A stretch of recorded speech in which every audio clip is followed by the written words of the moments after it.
agenda of the Commonwealth of Bahamas.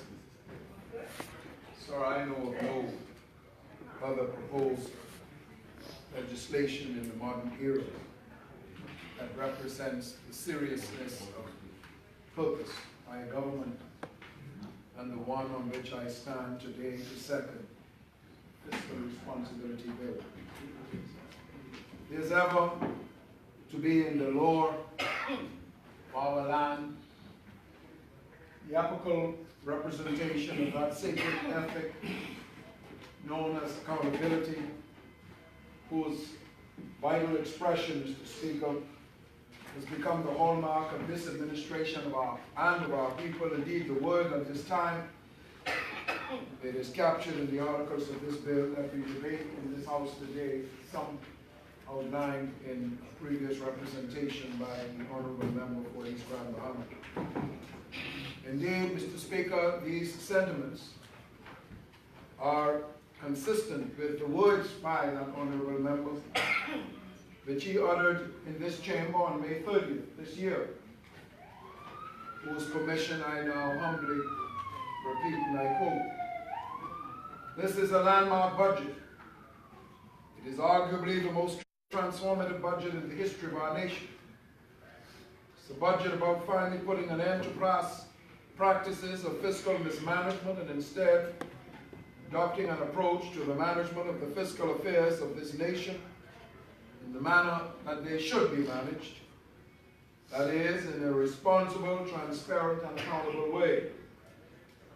To those ends, the Honourable Member continued, sir, this budget provides through proposed fiscal responsibility legislation a legally binding framework for responsible fiscal management as well as effective parliamentary and public scrutiny of the fiscal performance of the government.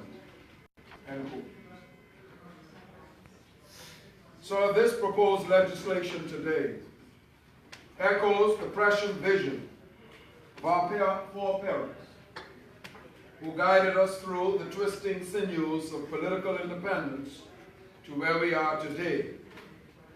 One of whom is the father of our nation, the late Sir Lyndon Finlay, who in October 1975 said these words, and I quote, "If we are prepared to accept self-discipline, we have the capacity to be self-reliant.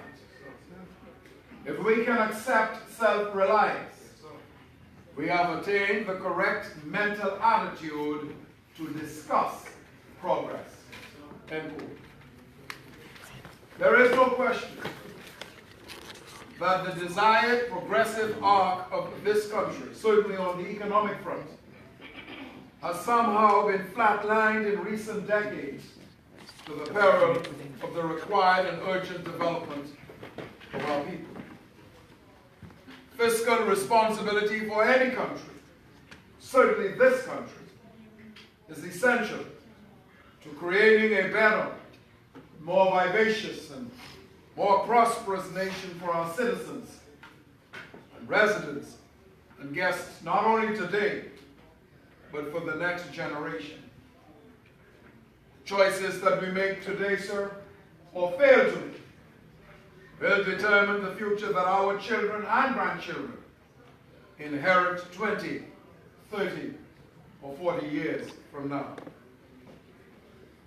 Great author and thinker Peter Diamandis, in his very noted book, The Bold, once wrote that the best way to predict the future is to create it. That is a word, those words were repeated often by our dear beloved teacher and mentor, the late Dr. Miles Monroe. Our future in this land, sir, is in our hands. This F&M government clearly signals to the nation today what kind of future it is expected to create by hopeful passage of this piece of legislation, and that is a vibrant, healthy, prosperous, expandable, creative, developing economy and society that meets and exceeds the most ingenious aspirations of our people. Our economic future and fiscal responsibility are intertwined and directly linked. There is a tie between budget deficits today and what society can enjoy tomorrow.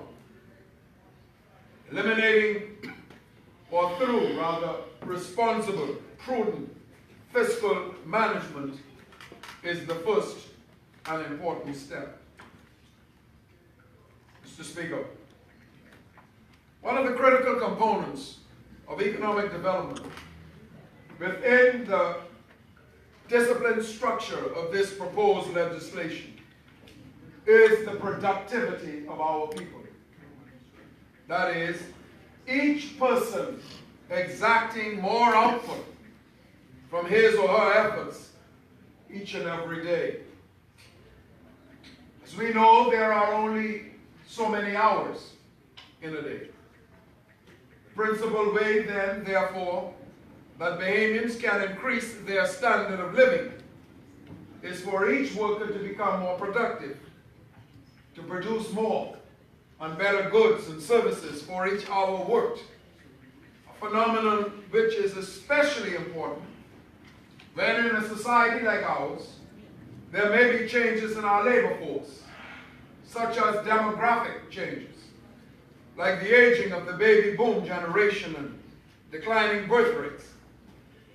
We recognize, sir, that for Bahamians to become more productive, greater, larger, more expansive investments must be made in education and training, healthcare, housing and the like, in modernized plants, equipment, and in productive techniques, in discoveries, new and innovative, in transportation, technology and communications, and our physical infrastructure.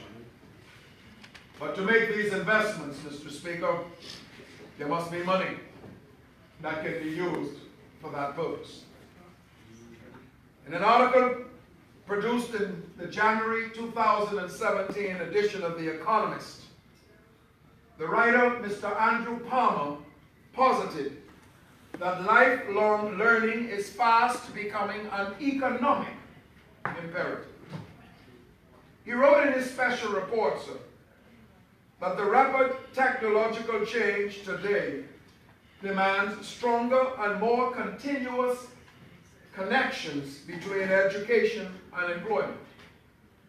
He stated that the faint outlines of such a system are now emerging in full flight across the globe, where a college degree at the start of a working career will not answer the need for the continuous acquisition of new skills, especially as career spans are lengthening. Vocational training, he said, Mr. Speaker, is good at giving job-specific skills to people, but those training, too, needs to be updated over and again during a career that lasts for decades. The unpalatable fact is, sir, that a deficit-laden country like ours places an unfortunate encumbrance upon the compelling investments that we must make today in education, healthcare, and other infrastructural domains. While we are making giant strides in education, as the Genius Tuition-Free Initiative at BTVI was announced by the Prime Minister in his budget address this June, this lack of available resources or adequate resources demonstrates, and that particular initiative has demonstrated, that there is a burning, almost insatiable appetite and need within the community of young persons for the imperious upgrade of their basic academic and technical skills. To wit, Mr. Speaker, and the doors opened this July for registration at BTVI. The 1,000 available spaces for candidates wishing to study at that institution were oversubscribed by over 500 students.